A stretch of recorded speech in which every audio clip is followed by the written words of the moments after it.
Doctor Krishna Chaitanya తన గదిలో కూర్చొనున్నాడు. ఈ మధ్య అతను బయటి వాళ్ళెవరిని బొత్తిగా కలవటం మానేశాడు. ఆపరేషన్స్ కూడా చేయటం లేదు. డాక్టర్ వసంత్ కుమార్ పరారైపోవటం, ప్రద్యుమ్న హత్య చేయబడటం వీటి వల్ల పద్మా నేత్రాలయ బొత్తిగా అప్రతిష్ట పాలైపోయింది. రోగులు రావటం బాగా తగ్గిపోయింది. విధి మీద, కర్మ మీద నమ్మకమున్న పేషెంట్స్ మాత్రం ఎవరికో ఏదో జరిగితే మనకు జరగాలని ఏముందిలే అన్న ఉద్దేశంతో వస్తున్నారు. సిస్టర్ లోపలికి వచ్చింది. సార్ అంటూ. కృష్ణ చైతన్య చదువుతున్న పుస్తకంలోంచి తలెత్తి చూశాడు. ఒక ఐ ఇంజరీ కేసు వచ్చింది సార్. ఎమర్జెన్సీ లాగానే కనపడుతోంది అన్నది. కృష్ణ చైతన్య వాల్ క్లాక్ వంక చూశాడు. రాత్రి 10 అయింది. అసిస్టెంట్లు ఎవరూ లేరా అని అడిగాడు. లేరు సార్. నైట్స్ కేసులేవి ఉండకపోవటం చేత మీరే అక్కర్లేదన్నారు. నేను ఎమర్జెన్సీని టేకప్ చేసే స్థితిలో లేను. ఇంకా ఎక్కడికైనా వెళ్ళమని చెప్పు. సిస్టర్ బయటికెళ్ళి మళ్ళీ 5 నిమిషాల్లో తిరిగి వచ్చింది. అతను చాలా మొండివాళ్ళలో ఉన్నాడు సార్. మిమ్మల్ని ఒకసారి కలుసుకోవాలంటున్నాడు అంది. ఎవరతను? ఎన్నేళ్లుంటాయి అన్నాడు కృష్ణ చైతన్య విసుగ్గా. 60 ఏళ్ల వృద్ధుడు సార్. గడ్డం కూడా పెరిగి ఉంది. కృష్ణ చైతన్య లేచి బయటకొచ్చి వరండాలోంచి నడిచి లిఫ్ట్ దగ్గరకు వచ్చాడు. క్రింద స్టీల్ బెంచ్ మీద సిస్టర్ చెప్పిన వృద్ధుడు కూర్చొని ఉన్నాడు. కృష్ణ చైతన్య అతని దగ్గరకు వచ్చాడు. ఇంచుమించు 2 అడుగుల దూరంలో నిలబడి మొహంలోకి చూశాడు. కళ్ళకి నల్లద్దాల కళ్ళజోడు ఉంది. కృష్ణ చైతన్యం చూడగానే స్పెక్ట్స్ తీసేశాడు. ఎడమ కంటికి బ్యాండేజ్ వేసి ఉంది. కుడి కన్ను మామూలుగా ఉంది. ఆ మనిషి అతని నరనరాల్లో చిన్న వణుకు ప్రారంభమైంది. దివాకరు రంజిత్కు ఫోన్ చేశాడు. మేడం, పొద్దుటి నుంచి ఇంతవరకు పద్మా నేత్రాలయలోకి మనం అనుకున్న లాంటి పేషెంట్లు ఎవరూ రాలేదు. ఇప్పుడే ఇంచుమించు 60 ఏళ్ల వయసున్న వృద్ధుడు లోపలికి ప్రవేశించాడు. కళ్ళకి బ్లాక్ గ్లాసెస్ ఉన్న స్పెక్ట్స్ ఉన్నాయి. సిస్టర్తో తనకు ఎమర్జెన్సీ అని చెప్పటం విన్నాను. నేను వెంటనే బయలుదేరి వస్తున్నాను. పోలీస్ స్టేషన్కి ఫోన్ చేసి 10 మంది పోలీసుల్ని అక్కడే ఉండే ఏర్పాటు చేయి అని రంజిత్ ఫోన్ పెట్టేసింది. ఆపరేషన్ థియేటర్లో పేషెంట్ని టేబుల్ మీద పడుకోబెట్టాడు. థియేటర్ ఇన్ఛార్జ్ అయిన సిస్టర్ డాక్టర్ కృష్ణ చైతన్య తప్ప థియేటర్లో ఎవరూ లేరు. పడుకోబెట్టే ముందు ఎగ్జామిన్ చేశాడు. కార్నియో ఇంజురీ. కృష్ణ చైతన్య చేతిలోకి సిరంజి తీసుకున్నాడు. ఏమిటి చేస్తున్నారు అని అడిగాడు అతను. పెంటథాల్ సోడియం బాయిల్స్ ఆపరేషన్లో జనరల్ ఇవ్వటానికి ఎనస్థెటిస్ట్ లేడు. అందుకని నో, నాకు జనరల్ ఇవ్వద్దు. లోకల్లో ఆపరేషన్ చేయండి. అలా చేయకూడదు. లోకల్ ఎనస్థీషియాకి వాడే మెడిసిన్ వల్ల ఇంకా కాంప్లికేట్ అవుతుంది. అంతేగాక తర్వాత ఎయిర్ ఇంజెక్ట్ చేయటం కష్టమవుతుంది. అయినా సరే, do it in local only. Krishna Chaitanya కొన్ని సెకండ్లు ఆలోచించాడు. సరే అన్నాడు. ఆపరేషన్ మొదలైంది. అనుభవజ్ఞుడైన అతని వేళ్లు చకచకా పనిచేస్తున్నాయి. రంజిత ఆపరేషన్ థియేటర్ యువతలో ఉన్న రూమ్ దగ్గర నిలబడింది. ఆ గదిలో ఓ సిస్టర్ కనిపించింది. తల ఎత్తి రంజిత వంక ప్రశ్నార్థకంగా చూసింది. డాక్టర్ కృష్ణ చైతన్య గారిని కలుసుకోవాలి. ఆయన ఎమర్జెన్సీ ఆపరేషన్లో ఉన్నారు. ఆ వరండాలో వెయిట్ చేయండి అంది సిస్టర్ ఆమెను అనుమానంగా గమనిస్తూ. రంజిత పోలీస్ డిపార్ట్మెంట్ మనిషి అని ఆమెకు తెలుసు. ఆపరేషన్ ఎవరికి అని అడిగింది రంజిత. ఎవరో ఓల్డ్ మ్యాన్. Eyeball injury. వివరాలు నాకు తెలియవు. రంజిత కొంచెం దూరంలో నిలబడి ఉన్న దివాకర్ని పిలిచింది. హాస్పిటల్ 4 వైపులా కార్నర్ చేయండి. ముఖ్యంగా ఈ ఫ్లోర్కి కట్టుదిట్టంగా కాపలా ఉంచండి. ఆ ఓల్డ్ మ్యాన్ ఎవరో తెలిసేదాకా ఎవరూ బయటకు తప్పించుకోవడానికి వీల్లేదు అని ఇన్స్ట్రక్షన్స్ ఇచ్చి తిరిగి థియేటర్ దగ్గరకు వచ్చింది. 10 నిమిషాలు గడిచాయి. 15 నిమిషాలు గడిచాయి. 20 నిమిషాలు. థియేటర్ డోర్ తెరుచుకుంది. నుదుట పట్టిన చెమటను తుడుచుకుంటూ కృష్ణ చైతన్య యువతలకు వచ్చాడు. తలుపు దగ్గర నిలబడి ఉన్న రంజితను చూసి ఉలిక్కిపడ్డాడు.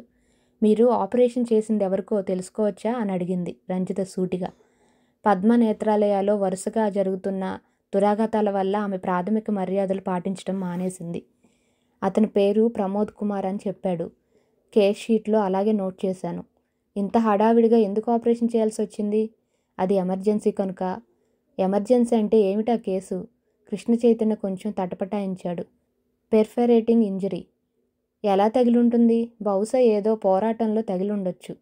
నేను అతన్ని అర్జెంటుగా చూడాలి అంటూ రంజిత లోపలికి పోబోయింది. No, this is too much. Hospital రూల్స్కు విరుద్ధం. అతన్ని బయటకు తీసుకొచ్చాక మీకేమైనా అనుమానాలుంటే తీర్చుకోవచ్చు. అదే సమయానికి లోపల ఏదో అద్దం పగిలినట్లు, బరువైన వస్తువు విరిగినట్లు పెద్ద పెట్టున చప్పుడైంది. అతన్ని బయటకు తీసుకొచ్చే అవకాశం ఉండదు అంటూ రంజిత అతన్ని త్రోసుకుంటూ దూకుడుగా లోపలికి వెళ్ళింది, చేతిలో రివాల్వర్ సిద్ధంగా పట్టుకొని. అప్పటికే ఆలస్యమైపోయింది. కిటికీ అద్దం పగిలిపోయి తలుపు విరిగిపోయి ఉంది. ఆమె లోపలికి అడుగుపెట్టేసరికి అతను విండోలోంచి బయటకు దూకేస్తున్నాడు. ఆమె కిటికీ దగ్గరకు పరిగెత్తింది. బయట చీకట్లో లీలగా ఓ ఆకారం పరిగెడుతోంది. షూట్ చేద్దాం అనుకుంది. కానీ ఆ చీకట్లో అది తేలికైన పని కాదు. పైగా తమ మనుషులు ఆ చుట్టుపక్కలనే ఉన్నారు. వాళ్ళకి తగిలే అవకాశం ఉంది. స్టాప్ హిమ్ అంటూ గట్టిగా అరిచింది. అతను ప్రహరీ గోడకి ఇవతల ఉన్న చెట్ల పక్క నుంచి పరిగెడుతున్నాడు. రివ్వున దివాకర్ రెండో వైపు నుంచి పరిగెత్తుకొచ్చాడు. I say you stop there అంటూ రివాల్వర్ని పేల్చబోయాడు. అతను మెరుపు వేగంతో వెనుతిరిగి కనుమూసి తెరిచేటంతలో చేతిని విరిచి దివాకర్ చేతిలోని రివాల్వర్ను ఎగరగొట్టాడు. దివాకరు నిలదొక్కునే అంతలో అతని తల మీద బలంగా దెబ్బపడింది. తల పగిలినట్లయిపోయి కళ్ళు చీకట్లు కమ్మి దివాకర్ నేల మీద వాలిపోయాడు. అతను కొంచెం ముందుకు పరిగెత్తి ప్రహరీ గోడకు దగ్గరగా వెళ్ళి పక్కన పడి ఉన్న పొడవాటి కర్ర సాయంతో పైకి దూకటానికి ప్రయత్నించబోతున్నాడు. వెనక నుంచి ఎవరో నవ్వినట్లయింది. ఉలిక్కిపడి తల తిప్పి చూశాడు. దూరంగా వెలుగుతున్న హాస్పిటల్ లైట్ల కాంతి అక్కడికి కొంత ప్రసరించబడుతోంది. ఆ వెలుగులో అతనికి 10 అడుగుల దూరంలో మరుగుజ్జువాడు నిలబడి ఉండటం కనిపించింది. అతని చేతిలో చక్రం లాంటి ఆయుధం హంతకుడి మీద ప్రయోగించబడటానికి సిద్ధంగా ఉంది. గోకుల్ అన్నాడతను. నీ విద్యలు నా దగ్గర పనికిరావు. గోకుల్ చేతిలోంచి చక్రం రివ్వుమని దూసుకొచ్చింది. ఆ వ్యక్తి చేతులు విద్యుద్వేగంతో పనిచేశాయి. అతని చేతిలోని కర్ర మెరుపులా కదిలింది. గాల్లోంచి దూసుకువస్తున్న చక్రం లాంటి ఆయుధం సెకన్లో 1000వ వంతు కాలంలో దారి తప్పి పక్కకి మళ్ళీ ఎటో వెళ్ళిపోయింది. కర్ర దూసుకుంటూ వెళ్ళి మరుగుజ్జువాణ్ణి తాకింది. అతను గాల్లోకి 4 అడుగుల ఎత్తులోకి లేచి పల్టీలు కొట్టాడు, బాధతో అరుస్తూ. ఆ వ్యక్తి ఒక్క క్షణం కూడా ఆలస్యం చేయలేదు. ప్రహరీ గోడ మీదకు ఎగిరి అవతలి వైపుకు దూకి చీకట్లో కలిసిపోయాడు. రంజిత డాక్టర్ కృష్ణ చైతన్యతో మాట్లాడింది. అతను ఎక్కువగా వివరాలు చెప్పలేదు. ఎమర్జెన్సీ కేసు, అప్పటికప్పుడు అటెండ్ అవ్వాల్సి వచ్చింది. అతనెవరో తనకు తెలీదు. రంజిత అతని మొహంలోకి పరిశీలనగా చూసింది. Something is wrong. అతనేదో దాస్తున్నాడు. తను తలుచుకుంటే అతని క్షణంలో అరెస్ట్ చేసేయచ్చు. కానీ ఏదో మోడెస్ట్ సంకోచం అడ్డు వస్తోంది. దివాకర్ ఆ వ్యక్తిని చూశాడు. కానీ వృద్ధుడి వేషంలో ఉండబట్టి గుర్తుపట్టలేకపోయాడు. మరుగుజ్జు మనిషి అతన్ని అటకాయించడానికి ప్రయత్నించటం దూరం నుంచి చూసింది. అగంతకుని వల్ల గాయపడటం కూడా గమనించింది. కానీ అంత దెబ్బతిని కూడా మరుగుజ్జువాడు తప్పించుకోవడం ఆశ్చర్యం. అతని ఉనికి తెలుసుకోదలుచుకుంటే కష్టం కాదు. ప్రఫుల్ కుమార్ దగ్గరికెళ్తే ఆచూకీ తెలుస్తుంది. కానీ దానివల్ల ప్రయోజనమేమీ లేదు. రంజిత చాలా విషమ పరిస్థితిలో పడింది. కూతురి మీద జరిగిన అఘాయిత్యం వల్ల జయసింహ హార్ట్అటాక్ వచ్చి మరణించాడు. అతని మరణం ఆమెను తరిమి తరిమి కొడుతోంది. ఆ ఉన్నత మూర్తి, నిజాయితీపరుడైన ఆఫీసరు రూపం కళ్ల ముందు అనుక్షణం ప్రత్యక్షమై మనసులో మెదిలినప్పుడల్లా రక్తం పరవళ్లు తొక్కి, ఆవేశం ఉబికి ఆ దుర్మార్గుణ్ణి పట్టుకొని చిత్రవధ చేయమని హెచ్చరిస్తుంది. కొత్తగా వచ్చిన ఎస్పీ కూడా నేరస్తుణ్ణి పట్టుకోవాలని చాలా పట్టుదలతో ఉన్నాడు. ఏఎస్పీ రాజశేఖర్ని హత్య చేసిన ప్రదేశానికి రసజ్ఞ చెప్పిన ప్రకారం అగంతకుని ఇల్లు 4-5 పర్నాంగుల దూరంలో ఉంటుంది. ఆమె చెప్పిన ప్రకారం అది మేడ. కానీ రాజశేఖర్ హత్య చేయబడ్డ ప్రదేశానికి ఆ భవనం ఎటువైపు ఉన్నదో చెప్పలేకపోతోంది. రాజశేఖర్ డ్రైవ్ చేస్తున్న కారుకు ఎదురుగా ఆమె పరిగెత్తుకు వచ్చింది. అంటే కారు నిలబడి ఉన్న ప్రదేశానికి సూటిగా 4-5 పర్నాంగుల దూరంలో ఆ మేడ ఉండి ఉండవచ్చు. రసజ్ఞ పరిగెత్తటంలో కొన్ని మలుపులు తిరిగింది. అంటే సూటిగా కాకపోయినా ఆ దిశలో నేరస్తుడు నివసించే బిల్డింగ్ ఉందన్నమాట. ఎస్పీ అటుకేసి ఉన్న మేడలన్నీ సోదా చేయమని ఉత్తర్వులు జారీ చేశాడు. అనుమానాస్పదమైన వ్యక్తులందరినీ అరెస్ట్ చేయమని కూడా ఆర్డర్ ఇచ్చాడు. ఈ పద్ధతి వల్ల ఎంతవరకు ప్రయోజనం ఉంటుంది? నేరస్తుడు చాలా తెలివైనవాడు. తన నివాస స్థలం వెతుక్కుంటూ పోలీసులు వస్తారని అతను ఊహించడా? వీళ్ళు యాక్షన్ తీసుకునే లోపల అతను స్థావరాన్ని మార్చివేసి ఉండడా? రంజిత మనసును అనేక ప్రశ్నలు వేధిస్తున్నాయి. అశ్విని కుమార్ ఏమయ్యాడు? డాక్టర్ ప్రద్యుమ్నని చంపిందెవరు? వసంత్ కుమారా? అతనేమయ్యాడు? అతనే నేరస్తుడా? పద్మా నేత్రాలయాలోకి మారువేషంలో వచ్చి చికిత్స చేయించుకుంది అతనేనా? ఏమైనా అతను పరమ కర్కోటకుడు, విపరీతమైన మొండితనం కలవాడు. లేకపోతే కంటికి ఆపరేషన్ జరిగిన కొన్ని నిమిషాల్లో కిటికీ బద్దలు కొట్టుకొని అలా సాహసవంతంగా తప్పించుకోలేడు. ప్రఫుల్ల కుమార్ తరచూ రసజ్ఞని కలుసుకుంటూనే ఉన్నాడు. రసజ్ఞలో ఏ అగ్నిజ్వాలలు చెలరేగుతున్నాయో కానీ బయటకు మాత్రం ఏమీ తొణకనట్లు గంభీరంగా ఉంది. ఆమె ధ్యేయం ఒకటే, నా జీవితం అంధకార బంధురమైపోని అందురాలినై ఉండే ఆ నరరూప రాక్షసుణ్ణి ఎప్పటికైనా రూపుమాపుతాను. రసజ్ఞ, నీ ఆశయం సఫలం కావటం కోసం నా సర్వశక్తులు ధారపోస్తాను. ఈ ప్రయత్నంలో నా ప్రాణం పోయినా సరే లెక్క చేయను. నీ వెంట అనుక్షణం ఉంటాను. నీకు కళ్ళు లేవని బాధపడవద్దు. నా కళ్ళతో నీ చల్లారేటట్లు చేస్తాను. అంతేకాదు నిన్ను. రసజ్ఞ నవ్వింది. ఆ నవ్వులో ఎన్నో విషాద విగళిత భావాలు నిబిడీకృతమై ఉన్నాయి. ఆ దుర్మార్గుడి కిరాతక చర్యలకు ఒకరొకరుగా యువతులు ఆహుతవుతూనే ఉన్నారు. పోలీస్ డిపార్ట్మెంటు పథకాలన్నీ నిష్ప్రయోజనమే అవుతున్నాయి. రంజిత ఓ రహస్యాన్ని కనిపెట్టింది. అందులైన యువతులు కొంతమంది ఆయా సందర్భాలను బట్టి ప్రమాదాలకు లోనవుతున్నప్పుడు ఎవరో ఒక యువకుడు వాళ్ళని రక్షిస్తున్నాడు. అలాంటి సంఘటనలు చెదురుమదురుగా జరిగాయి. ఆమె సంగీతను కలుసుకుంది. కళ్ళు లేకపోయినా ఒంటరిగా జీవనయాత్ర కొనసాగిస్తుంది. ఆమెకెప్పుడైనా అతను తారసపడకుండా ఉంటాడా? ఆ ఆలోచన రాగానే మనోజ్ఞను కలుసుకునేందుకు వెంటనే బయలుదేరింది. ఆమె వెళ్ళేసరికి మనోజ్ఞ కిచెన్లో వంట చేస్తోంది. హలో అని పలకరించింది రంజిత. ఆమె గొంతును వెంటనే మనోజ్ఞ గుర్తుపట్టింది. మీరు రంజిత గారు కదూ? మనం ఒకసారి కలుసుకున్నాం అంది. అవును, ఎన్నోసార్లు మీ దగ్గరికి వద్దామని ప్రయత్నించాను, కుదరలేదు. పోనీ ఇప్పుడు వచ్చారుగా, అక్కడ స్టూల్ ఉంది, ఇలా దగ్గరికి లాక్కొని కూర్చోండి అంది మనోజ్ఞ. ఏమిటి ప్రిపేర్ చేస్తున్నారు? స్వీట్. ఏం స్వీట్? గులాబ్ జామ్. ఏమిటి వేళా విశేషం? మనోజ్ఞ సిగ్గుపడుతూ నవ్వింది. అలా అడిగితే నేను చెప్పలేను, కానీ ఎందుకో ఈవేళ నాకు చాలా ఇష్టమైన వ్యక్తి వస్తాడని మనసు చెప్తోంది. అంటే మీ సిక్స్త్ సెన్స్ చెప్తోందా? కావచ్చు. ఎవరా ఇష్టమైన వ్యక్తి? తెలీదు. మీకెంతో గాఢంగా ఇష్టమైన వ్యక్తి ఎవరో మీకు తెలీదా? అవును, నిజంగా తెలీదు. అతను అద్భుతంగా కొన్ని సమయాల్లో వస్తాడు. చూపులేని నన్ను ఆపదల నుంచి రక్షిస్తాడు అంటూ మనోజ్ఞ స్టవ్ వెలిగించి నెయ్యి ఉన్న బూరెల మూకుడు దాని మీద పెట్టింది. అంతవరకు తయారు చేసిన ఉండలు అందులో వేసి వేయించడానికి. మిమ్మల్ని ఆపదల నుంచి రక్షించాడా? అవును, ఓసారి స్కూల్ నుంచి రాత్రివేళ ఇంటికి వస్తున్నాను. ఎవడో రౌడీ నా మీద దౌర్జన్యం చేయబోయాడు. వాణ్ణి తన్ని బుద్ధి చెప్పి నన్ను రక్షించాడు. ఇంకోసారి ఇలాగే స్టవ్ దగ్గర వంట చేసుకుంటున్నాను. పొరపాటున నా చీర స్టవ్ మంటలో పడి అంటుకుపోయింది. ఆ రోజు అతను వచ్చి రక్షించకపోతే నేను చచ్చిపోయేదాన్ని. మీరంతగా అభిమానించిన ఆ వ్యక్తి పేరేమిటి? తెలీదు. తెలీదా? అదేమిటి? 1-2 సార్లు తెలుసుకుందామని ప్రయత్నించాను, చెప్పలేదు. అతనికి ఇష్టం లేదని ఒత్తిడి చేయలేదు. రంజిత మౌనంగా ఉండిపోయింది. పేరు తెలియకపోతేనేం, అతని అడుగుల చప్పుడు, అతని గొంతు అన్నీ నాకు క్షుణ్ణంగా తెలుసు. ఒకసారి అతనికి తెలియకుండా ఓ చిలిపి పని చేశాను. ఏమిటది అని అడిగింది రంజిత కుతూహలంగా. అతను నాతో మాట్లాడుతున్నాడు. అతని గొంతు నా దగ్గర పదిలంగా దాచుకోవాలని అతనికి తెలియకుండా వాయిస్ రికార్డ్ చేసేశాను. నాకు తోచినప్పుడల్లా క్యాసెట్ వేసుకొని వింటూ ఉంటాను. ఆ గొంతు అంటే అంతిష్టమా మీకు? మనోజ్ఞ సిగ్గుపడుతున్నట్లు ఆమె పెదవుల వణుకు ద్వారా తెలుస్తోంది. గొంతు అని కాదు, అది ఆ మనిషికి చెందినది కాబట్టి. ఒక్కసారి నేను కూడా వినచ్చా? తప్పకుండా అంటూ మనోజ్ఞ కిచెన్లో రెండో వైపు కదిలి ఒక అరలో ఉన్న 2-in-1 చేతిలోకి తీసుకుంది. స్టవ్ మీద నెయ్యి సలసలా మరుగుతోన్న చప్పుడు వినవస్తోంది. అయ్యో అనుకుంటూ కరెక్ట్గా క్యాసెట్ ప్లే చేసే స్విచ్ నొక్కబోయి రేడియో ఆన్ అయ్యే బటన్ నొక్కింది. రేడియో ఆన్ అయ్యి అనౌన్సర్ గొంతు వినిపిస్తోంది. అరే, ఇది నొక్కానా అంటూ చేతిని ముందు కదిలించబోయి తుళ్ళిపడి ఆగిపోయింది. అనౌన్సర్ గొంతు. ఒక ముఖ్య ప్రకటన. అందమైన ఆడవాళ్ల కళ్ళు పెరికివేస్తున్న కిరాతకుడి గురించి వివరం. ఎవరైనా అందులైన స్త్రీలు రోడ్డు మీద నడుస్తున్నప్పుడో ఇతర కారణాల వల్లో చూపులేనందువల్ల ప్రమాదానికి లోనవడం అతను చూడటం తటస్థిస్తే రెక్కలున్నట్లు ఎగిరివచ్చి రక్షిస్తాడు.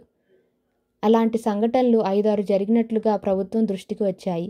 కాబట్టి అందులైన స్త్రీలను రక్షించడానికి హఠాత్తుగా అవతరించే వ్యక్తి తారసపడితే పౌరులు అప్రమత్తతో వ్యవహరించి ఆ వ్యక్తిని పట్టుకొని పోలీస్ డిపార్ట్మెంటుకు అప్పగించవలసిందిగా విజ్ఞప్తి చేస్తున్నాము.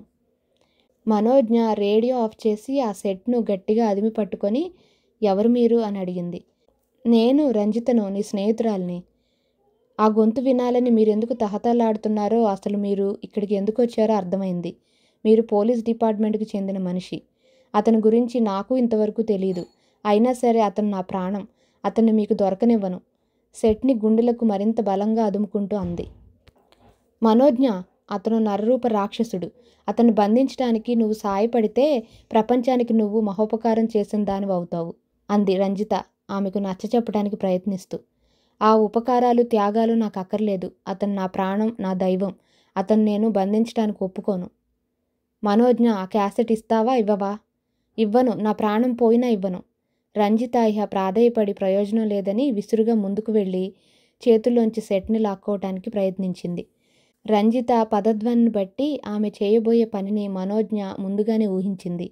చప్పున క్యాసెట్ను సెట్లోంచి విడదీసి సెట్ని దూరంగా విసిరేసి క్యాసెట్ని గట్టిగా పట్టుకొని దూరంగా జరిగింది.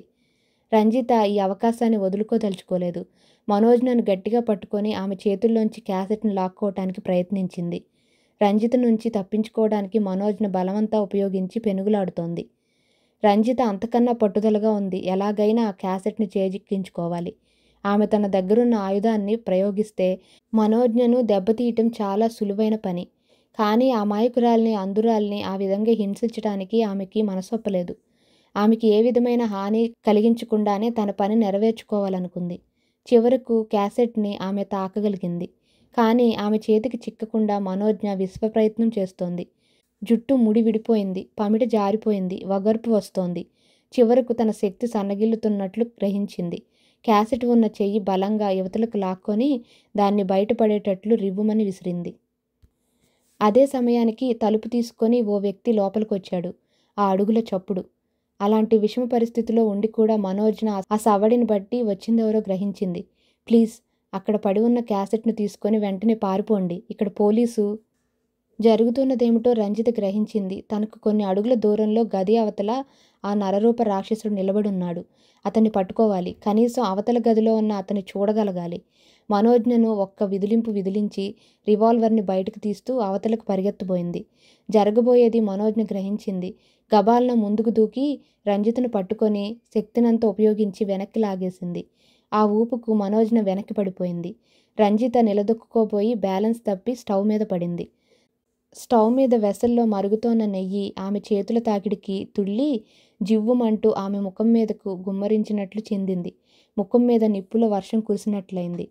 కెవ్వుమని కేక వేస్తూ కళ్ళ ముందు చీకట్లు వ్యాపిస్తుండగా రంజిత స్పృహతప్పి పడిపోయింది.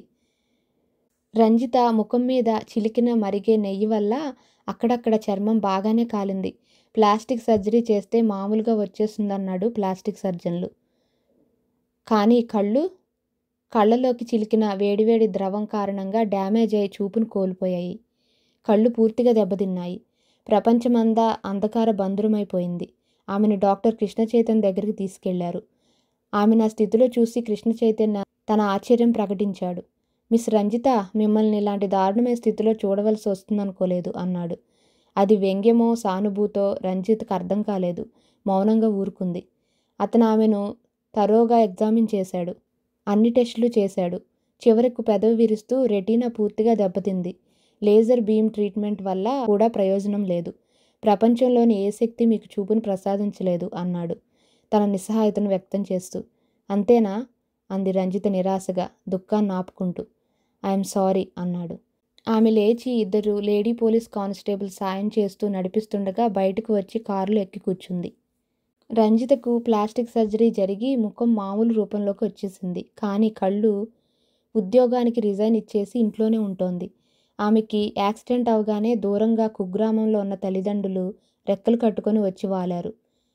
ఈ మాయదారి ఉద్యోగం వద్దే అంటే విన్నావు కాదు. ఇప్పుడు చూసావా ఎంత అనర్థం జరిగిపోయిందో. నీ జీవితమే సర్వనాశనమైపోయింది అని తల్లి నెత్తి నోరు కొట్టుకుని ఏడ్చింది. ఇక్కడ ఉండి చేసేదేమిటి, మాతో పాటు అక్కడే ఉందుగాని రా అని బలవంతం చేసింది. కానీ రంజిత ఆ ఊరు నుండి కదలటానికి ఒప్పుకోలేదు.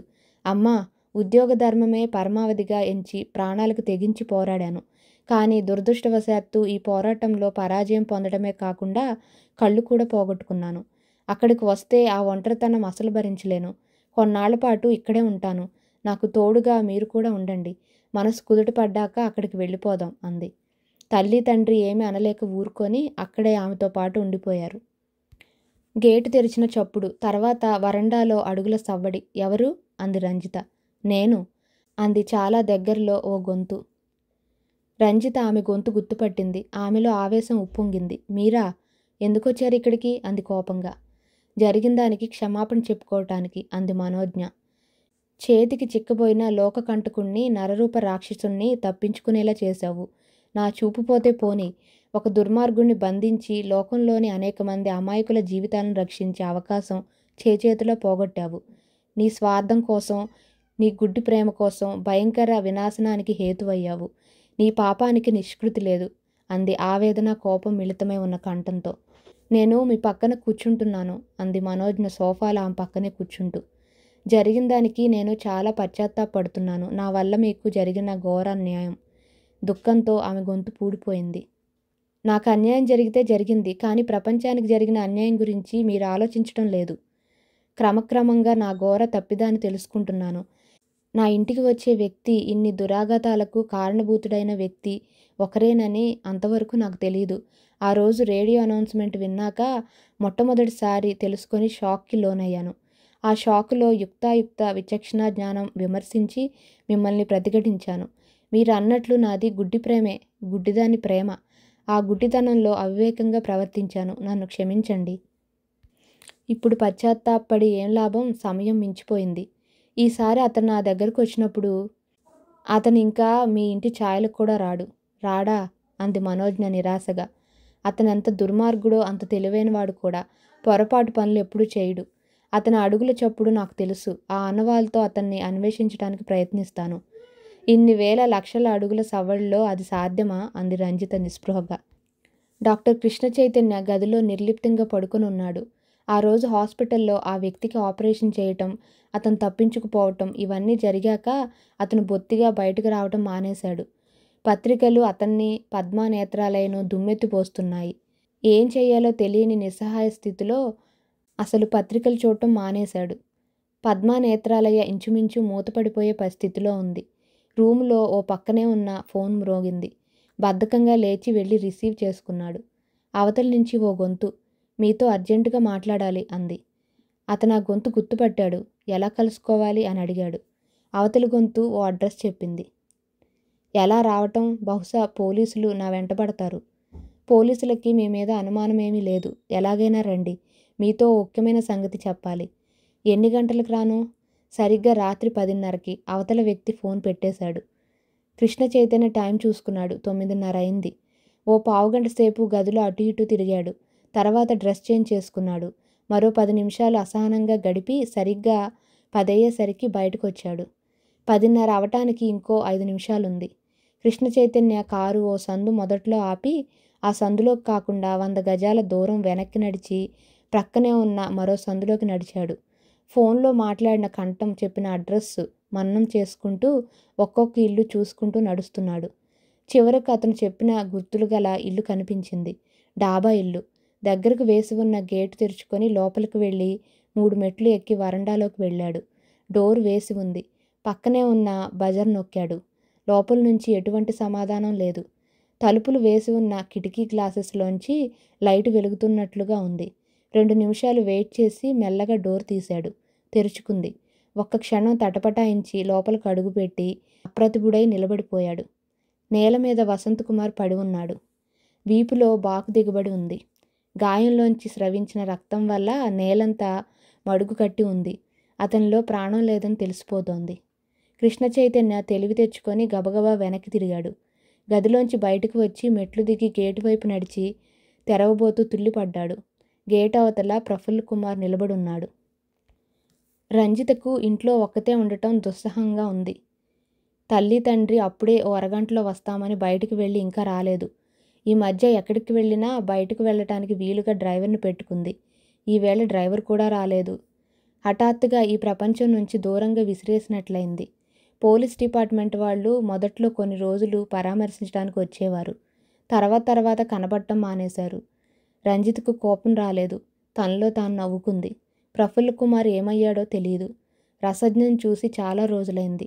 ఆమె ఎటువంటి దుర్భరమైన జీవితాన్ని అనుభవిస్తుందో తలుచుకుంటే గుండె తరుక్కుపోయింది. మనోజ్ను కూడా మళ్ళీ కనపడలేదు. రంజితకు మనసంతా అల్లకల్లోలంగా ఉంది. ఉన్నట్టుండి డెస్పరేట్గా అయినట్లయి ఇంట్లోంచి బయలుదేరింది. ఈ మధ్య ఎవరి సాయం లేకుండా గడపటం చాలా వరకు అలవాటు చేసుకుంది. తలుపులు దగ్గరగా వేసి రోడ్డు మీదకు వచ్చింది. ఒక్కతే తడుముకుంటూ పిచ్చిదానిలా నడిచిపోతోంది. రోడ్డు మీద జనంలో చాలామంది ఆమెను చూశారు. కొంతమంది అయ్యో పాపం అనుకున్నారు. కొంతమంది అంత కళ్ళు కనిపించకుండా వీధుల్లో పెత్తనాలు దేనికన్నట్లు విసుగ్గా చూశారు. కొంతమంది పట్టించుకోలేదు.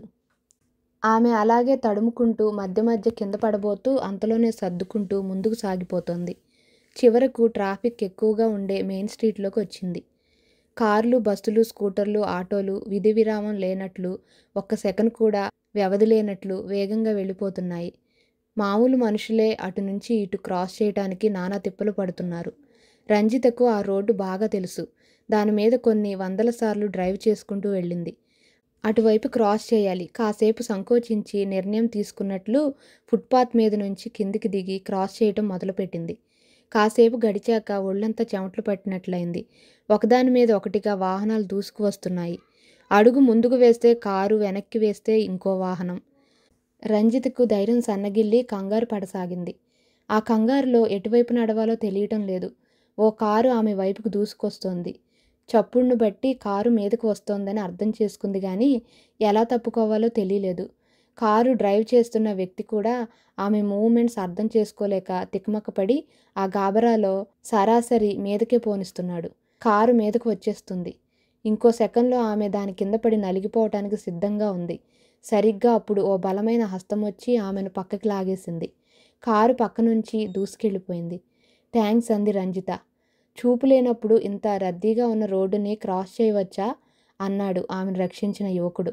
ఇంత ప్రమాదాన్ని ఎదుర్కోవలసి వస్తుందనుకోలేదు అంది రంజిత. రండి, మిమ్మల్ని రోడ్డు దాటిస్తాను అంటూ ఆమె చేయి పట్టుకున్నాడు. ఆ చెయ్యి ఆమె శరీరాన్ని తాకగానే ఒళ్ళు గగురు పొడిచినట్లయింది. మౌనంగా అతను సాయం చేస్తుంటే మెల్లిగా అవతల వైపుకు చేరుకుంది. మీకు ట్రబుల్ ఇచ్చాను, ఇక సెలవు తీసుకుంటాను అంది రంజిత. మీరు ఎక్కడికి వెళ్ళాలో చెప్పండి, నేను డ్రాప్ చేస్తాను అన్నాడా యువకుడు. ఎందుకులేండి మీకు శ్రమ అంది రంజిత మొహమాట పడుతూ. ఇందులో శ్రమేముంది, రండి అన్నాడు చొరవగా చేయి పట్టుకొని. కొంత దూరం నడిపించుకుంటూ వెళ్ళి ఓ పక్కగా పార్క్ చేసి ఉన్న కారులో కూర్చోపెట్టాడు. తాను స్టీరింగ్ ముందు కూర్చున్నాడు. అడ్రస్ చెప్పండి అన్నాడు. రంజిత ఓ అడ్రస్ చెప్పింది. కారు కదిలింది. కారు ఓ ఇంటి ముందు ఆగింది. నేను చెప్పిన చోటుకు వచ్చామా అని అడిగింది రంజిత. అన్నాడు అతను. అటువైపు తిరిగొచ్చి ఆమెను కారులోంచి దింపాడు.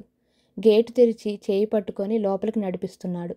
నేను చెప్పిన ఇంట్లోకే వెళుతున్నామా అన్నాడు. ఆమెను కొంత దూరం నడిపించి ఓ గదిలోకి తీసుకొచ్చాడు. ఉన్నట్లుండి ఊహించటానికి వీల్లేనట్లుగా ఒక్క తోపు తోశాడు. ఆమె విసురుగా వెళ్ళి లోపల మంచం మీద పడింది. రంజిత అన్నాడు. అతని కంఠం ఇప్పుడు చాలా కటువుగా ఉంది. నాలో వీక్నెస్ కనిపెట్టి చూపులేని దానిలా చాలా గొప్పగా నటించావు. నన్ను పట్టుకోవటానికి అద్భుతమైన ఎరవేశావు. కానీ నీ ఎత్తులు నా దగ్గర ఫలించవు రంజిత. ప్రపంచంలోని ఏ శక్తి ఇప్పుడు నిన్ను నా నుంచి రక్షించలేదు. రంజిత తుళ్ళిపడి అతని వైపు తిరిగింది. అప్పటికే తలుపులు మూసుకున్నాయి. రంజిత స్తబ్దురాలై చాలాసేపు అలా కూర్చుండిపోయింది. తాను ఎంతో శ్రమపడి తయారు చేసుకున్న పథకం అతను క్షణంలో తునాతునకలు చేశాడు. ఏ పథకంతోనైతే అతన్ని బంధించాలని ఉబలాట పడిందో ఆ పథకం వల్లే అతనికి బందీగా చిక్కిపోయింది. కృష్ణ చైతన్య తనతో ఎంతో కోఆపరేట్ చేశాడు. తనకి చూపు పోలేదని తెలిసినా పోయిందని స్టేట్మెంట్ ఇమ్మని కోరితే వెంటనే అంగీకరించాడు. తాను అతని పక్కన కారులో కూర్చొని అటువైపు తీసుకుపోతున్నది క్షుణ్ణంగా తెలుసుకుంది. అతని నివాస స్థలం ఇప్పుడు చూసింది. ఈ గదిలోంచి తప్పించుకోగలిగితే నిమిషాల మీద సిబ్బందితో వచ్చి ఈ స్థావరం మీద దాడి జరిపి అతన్ని బంధించవచ్చు.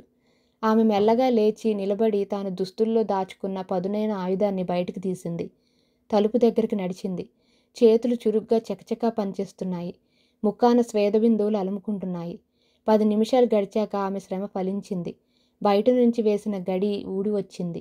గుండె దడదడా కొట్టుకుంది. సహజంగా ఆమె ఎంతో ధైర్యవంతురాలు. ఎన్నో భయంకర పరిస్థితుల్ని అవలీలగా ఎదుర్కొంది. అటువంటిది గదిలోంచి బయటపడగానే ఓ విచిత్రమైన భయం ఆమెను ఆవహించింది. ఆ ఇంటి నిర్మాణం చాలా పటిష్టంగా చిత్రమైనదిగా ఉంది. అది మేడ. తను కింద అంతస్తులో బంధించబడింది. కింద పైన కూడా ఎన్నో గదులున్నట్లు అనిపించింది. ఎక్కడా కిటికీ అన్నది కనపడటం లేదు. ఉపరి భాగాన చాలా ఎత్తులో చిన్న చిన్న వెంటిలేటర్లున్నాయి. అతను ఇంట్లో ఉన్నాడా, బయటకు వెళ్ళాడా ఊహించటం కష్టంగా ఉంది. కొంచెం దూరం నడిచాక సింహద్వారం లాంటిది ఒకటి కనిపించింది. దగ్గరకు వెళ్ళి చూసేసరికి లాక్ చేయబడి ఉన్నట్లు తెలిసింది. అవి ఉక్కు తలుపులు. లోపల నుంచి బయట నుంచి కూడా లాక్ చేయడానికి ఏర్పాటు చేయబడి ఉంది. తన దగ్గరున్న ఆయుధాలు ఏ విధంగానూ అవి తెరవటానికి ఉపయోగపడవు. రసజ్ఞ ఒకసారి తప్పించుకొని పారిపోయే ప్రయత్నం చేశాక అతను చాలా జాగ్రత్తలు తీసుకున్నట్లుగా ఉంది. వెనక్కి తిరిగి ఆ ఇంటిని పరిశీలించడానికి నిర్ణయించుకొని ఒక్కొక్క గది వెతకసాగింది. ముందు ఎదురుగా కనిపించిన ఓ గదిలోకి అడుగుపెట్టింది. లోపలికి వెడుతూనే విద్యుద్ఘాతం తగిలినట్లు వణికింది. గదిలో ఓ పక్కగా చక్కగా అలంకరించుకున్న స్త్రీ నిలబడి ఉంది. రంజిత మెరుపు వేగంతో తన దుస్తుల్లోంచి రివాల్వర్ని బయటికి తీసింది. ఆ స్త్రీ కదలకుండా అలాగే నిలబడి ఉంది. అవసరమైతే రివాల్వర్ని ఉపయోగించడానికి సిద్ధపడుతూ రంజిత కళ్ళు పెద్దవి చేసి ఆశ్చర్యంగా చూస్తోంది. ఆ స్త్రీ ఎందుకు కదలటం లేదు? మనిషా లేక బొమ్మ? రంజిత ఒక్కొక్క అడుగు వేస్తూ ముందుకెళ్ళింది. మనిషి కాదు, బొమ్మ. బహుశా మైనంతో చేయబడి ఉంటుంది. ఎవరో గొప్ప శిల్పకారుడు తయారు చేసినట్లు అత్యంత సహజంగా మహా సౌందర్యంతో ఉట్టిపడుతోంది. రంజిత ఆ బొమ్మ వంక తదేకంగా చూస్తూ ఉలిక్కిపడింది. కళ్ళు కృత్రిమమైన కళ్ళలా లేవు. ఎవరో మనిషి కనుగుడ్లు తీసుకొచ్చి అమర్చినట్లు, కనుగుడ్డు మిగతా కన్ను ఆకారం అత్యంత సహజంగా తయారు చేసినట్లు చాలా జాగ్రత్తగా పరిశీలించి చూస్తే తెలుస్తోంది. రంజిత చేయి జాచి ఓ కనుగుడ్డు మీద చేయి వేసి తాకింది. ఒళ్ళంతా గగురు పొడిచినట్లయింది. ఆ కళ్ళు మందాకినివా, హేమసుధవా, డాక్టర్ సంకేతినివా? ఆమె కళ్ళల్లోంచి నీళ్లు కారుతున్నాయి. మెల్లగా బయటకొచ్చి పక్కన గదిలోకి వెళ్ళింది. ఆ గదిలో మరో బొమ్మ. అవే రూపురేఖలు. అత్యంత సహజంగా అమర్చినట్లున్న కళ్ళు. రంజిత బయటకు వచ్చి మరో గదిలోకి వెళ్ళింది. మరో బొమ్మ. అవే రూపురేఖలు, అలాగే కళ్ళు. ఒక్కొక్క గది చూసుకుంటూ పోతోంది. అన్ని గదుల్లో అలాగే బొమ్మలు, కళ్ళు. మెట్లెక్కి పైకి వెళ్ళింది. అక్కడ అంతే. 1, 2, 3 అలా ఇంచుమించు 20 దాకా ఉన్నాయి. రంజితకు ఒళ్ళు గగురు పొడుస్తుంది. ఒక్కొక్క బొమ్మకున్న కళ్ళు ఒక్కో జీవితాన్ని అంధకార బంధురం చేసేసినట్లు కనబడే చిహ్నం. ఆమె కళ్ళ వెంట అదే విధంగా నీళ్లు కారుతున్నాయి. మరో గదిలోకి వెళ్ళింది. చాలా విశాలంగా ఉంది. మధ్యలో ఓ టేబుల్. అచ్చం ఆపరేషన్ థియేటర్లలో ఉండే టేబుల్స్ మాదిరే అన్ని సౌకర్యాలతో ఉంది. పక్కనే గాజు బీరువాలు, వాటిలో రకరకాల instruments, syringes, injections. Operation theatre ఎంతోమంది జీవితాలను అంధకార బంధురం చేయబట్టడానికి ఉపయోగపడిన కేంద్రం. రంజితలో వణుకు, ఆవేశం, దుఃఖం మనిషిని కుదిపేస్తున్నాయి. ఆ గదిలోంచి బయటకు వస్తూ అప్రయత్నంగా వాచి వైపు చూసుకుంది. 12 గంటలు కావటానికి ఇంకో 10 నిమిషాలుంది. బయట ఉన్న వరండా లాంటి ప్రదేశంలోంచి నడిచి కొంచెం దూరంలో ఉన్న ఓ గదిలోకి వెళ్ళింది. ఆ గదిలో కూడా ప్రతి గదిలోలాగే 0 వోల్ట్ బల్బు వెలుగుతోంది. అక్కడ కూడా ఓ బొమ్మ ఉంది. రంజిత దగ్గరికెళ్ళి చూసింది. ఇందాక చూసిన బొమ్మల్లాగే రూపురేఖలన్నీ తీర్చిదిద్దినట్లుగా ఉన్నాయి. కానీ ఆ బొమ్మకి కళ్ళు లేవు. రంజిత ఆలోచిస్తూ నిలబడింది. గది బయట అడుగుల చప్పుడైనట్లు అనిపించింది. రంజిత తుళ్ళిపడి అటు ఇటు చూసింది. ఎక్కడా దాక్కోవడానికి ప్రదేశం కనిపించలేదు. అడుగుల చప్పుడు ఆ గదికేసి వస్తున్నట్లు క్రమక్రమంగా దగ్గరవుతున్నాయి. రంజిత చేసేది లేక ఆ బొమ్మ వెనక్కి వెళ్ళి బయటకు ఏమాత్రం కనపడకుండా జాగ్రత్త పడుతూ నిలబడింది. చేతిలోని రివాల్వర్ని అవసరం వస్తే ఉపయోగించటానికి సిద్ధంగా పట్టుకొని ఉంది. 2 సెకన్లు గడిచాక అతను లోపలికి వచ్చాడు. బొమ్మకెదురుగా వచ్చి నిలబడ్డాడు. పద్మమాలిని అన్నాడు. ఇప్పుడు అతని గొంతు విచిత్రంగా ఉంది. అందులో క్రౌర్యం లేదు, దుర్మార్గం లేదు. జాలిగా, బేలగా, ప్రపంచంలోని దుఃఖమంతా ఇముడ్చుకొని ఉన్నట్లు హృదయ విదారకంగా ఉంది. పద్మమాలిని, నీకోసం ఎంతో శ్రమించి సర్వశక్తులు దారపోసి చూపు తెప్పించటానికి నా వంక మనసారా కళ్ళారా చూసేటట్లు చేసుకోవాలని తాపత్రయపడుతున్నాను. ఇంత చేసినా నువ్వు కన్నెత్తి చూడవు. నీ చూపు నాకు కావాలి. అప్పటిలా నీ కరుణాపూరితమైన, ప్రేమపూర్వకమైన చూపు నాపైన ప్రసరించాలి. నా జీవితం ధన్యమవ్వాలి. ముందుకు వంగి బొమ్మ పెదాల మీద ముద్దు పెట్టుకున్నాడు. అప్పటిదాకా అతని కంఠం మళ్ళీ మోగింది. ఈ ఉద్యమం ఆగదు. నా అన్వేషణ ఆగదు. ప్రపంచంలోని ఎన్ని జీవితాలైనా ఆహుతి అయిపోని. నాకు జాలి లేదు, కనికరం లేదు. నీకోసం ఎంతమందినైనా బలిస్తాను. ఎన్ని వినాశకాలకైనా కారణభూతున్నవుతాను. పద్మమాలినితో కళ్ళు తెరిపిస్తాను. నా ఆశయం సఫలం చేసుకుంటాను. వస్తాను అంటూ గదిలోంచి బయటకు వెళ్ళిపోయాడు. రంజిత 2 నిమిషాలు అలాగే కదలకుండా నిలబడింది. తర్వాత బొమ్మ యువతలకు వచ్చి అడుగుల చప్పుడు పూర్తిగా వినిపించటం మానేశాక గదిలోంచి బయటకు వచ్చింది. ఒక మనిషిలో ఎన్ని విభిన్న రూపాలు! పరమ కిరాతకుడిగా, నరరూప రాక్షసుడిగా గోచరించిన అతడు ఆ బొమ్మ దగ్గర నిలబడేసరికి ఎంత దైన్యమూర్తిలా మారిపోయాడు. ముందిక్కడి నుంచి బయటపడాలి. ఎక్కడున్నాడతను? ఈ భవనంలోనే ఉన్నాడా? బయటకు వెళ్ళిపోయాడా? నెమ్మదిగా మొట్టమొదట్లో రౌండ్గా ఉన్న రైలింగ్ దగ్గరకొచ్చింది. అక్కడో క్షణంసేపు ఆలోచిస్తూ నిలబడింది. కిందకి దిగి ఏం లాభం? ఆ ఉక్కు తలుపులు. వెనక నుంచి ఆమె భుజాల మీద చెయ్యి పడింది. తుళ్ళిపడి రివాల్వర్ని ప్రయోగించడానికి సిద్ధపడుతూ మెరుపులా వెనుదిరిగింది. ప్రఫుల్ల కుమార్ నిలబడున్నాడు. మీరా? అంది రంజిత ఆశ్చర్యంగా. దయ ఉంచి నా మీద రివాల్వర్ ప్రయోగించకండి అన్నాడు ప్రఫుల్ల కుమార్ భయపడుతున్నట్లు నటిస్తూ. రంజిత నవ్వింది. మీరు సెంట్రల్ గవర్నమెంట్కి చెందిన ఇంటెలిజెన్స్ డిపార్ట్మెంట్ ఆఫీసర్ అని, ఈ సంగతి ఎస్పీ జయసింహకు తెలుసునని, పైనుంచి వచ్చిన ఇన్స్ట్రక్షన్స్ బట్టి ఈ సమాచారం రహస్యంగా ఉంచారని తెలుసు.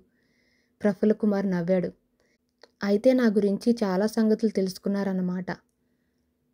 మీరు రసజ్ఞను గాఢంగా ప్రేమించారని కూడా తెలుసు అంది రంజిత. ప్రఫుల్ల కుమార్ మొహం అంతలోనే విషాదంతో నల్లబడిపోయింది. ముందు మనం ఇక్కడి నుంచి తప్పించుకోవాలి అంది రంజిత. అది అంత తేలికైన పని కాదండి. అతను బయటకు వెళ్ళాడు. తిరిగి వచ్చాక అతన్ని బంధించి ఈ ప్రపంచానికి ఓ లోకకంటకుడి గురించి విముక్తి కలిగించాలి. అప్పటిదాకా మనం ఇక్కడ ఉండటం క్షేమం కాదు. మిమ్మల్ని బంధించి ఉంచిన గదిలోకి వెళ్ళి అక్కడ చర్చించుకుందాం. ఇద్దరూ కలిసి మెట్లు దిగి ఇంతకుముందు రంజితను ఉంచిన గదిలోకి వెళ్ళారు. మీరు కూడా ఈ కేసు ఇన్వెస్టిగేషన్ కోసమే నియమించబడ్డారా అని అడిగింది రంజిత. కాదు, ఈ ఊళ్ళో భారీ ఎత్తున స్మగుల్డ్ వ్యాపారం చేసే ముఠా ఒకటి ఉంది. వాళ్ళని పట్టుకోవటానికి చాలామంది ప్రయత్నించి ఫెయిల్ అయ్యారు. కొంతమంది హతమార్చబడ్డారు కూడా. వాళ్ళని పట్టుకునే పని మీద నేను నియోగించబడ్డాను. క్రమంగా అందులోకి చొచ్చుకుపోయి విచిత్రమైన రహస్యాలు కనిపెట్టాను. హేమసుధ తల్లి ఎలా ఇరుక్కుందో ఆ ముఠాలో ఇరుక్కుంది. ఇది హేమసుధకి ఇష్టం లేదు. దీని గురించి తల్లి కూతుళ్ళు చాలాసార్లు ఘర్షణ పడ్డారు. స్మగుల్డ్ వ్యవహారాల గురించి ప్రశ్నించటానికే నేను హేమసుధ తల్లి దగ్గరికి మీ కళ్ళబడ్డాను. తన రహస్యాలన్నీ బయటపడతాయని నేను రాలేదని ఆమె మీతో అబద్ధం చెప్పింది. అశ్వనీ కుమార్ అతను అమాయకుడు. కానీ అతను బెదిరించి స్మగుల్డ్ ముఠా తమలో ఇరికించుకొని బలవంతంగా అతనితో కొన్ని పనులు చేయించుకునేది. రంజిత ఆశ్చర్యంగా వింటోంది. మొదట్లో నాకు ఈ కళ్ళ దురాగతాల గురించి దర్యాప్తు చేయటానికి పవర్స్ ఏమీ లేవు. కానీ రోజురోజుకు ఇవి హెచ్చుమీరిపోతుండేసరికి ఇందులో పరిశోధించాలని ఉత్సాహం కలిగి పైకి రాసి పర్మిషన్ తీసుకున్నాను. ఈ సంగతి ఎస్పీ జయసింహ గారికి కూడా తెలియజేయబడింది. అందుకని మీరు ఎన్నిసార్లు నన్ను అరెస్ట్ చేయాలని చూసినా ఆయన వారిస్తూ వచ్చాడు. గోకుల్ మీ అసిస్టెంట్ కదూ? ఇతనెందుకు నా మీద ప్రయోగాలు చేస్తూ ఉండేవాడు? మీకు ప్రమాదం సంభవిస్తుందని అనుమానం కలిగినప్పుడల్లా అతన్ని మిమ్మల్ని రక్షించడానికి పంపిస్తూ ఉండేవాణ్ణి. గోకుల్ కొంచెం చిలిపివాడు.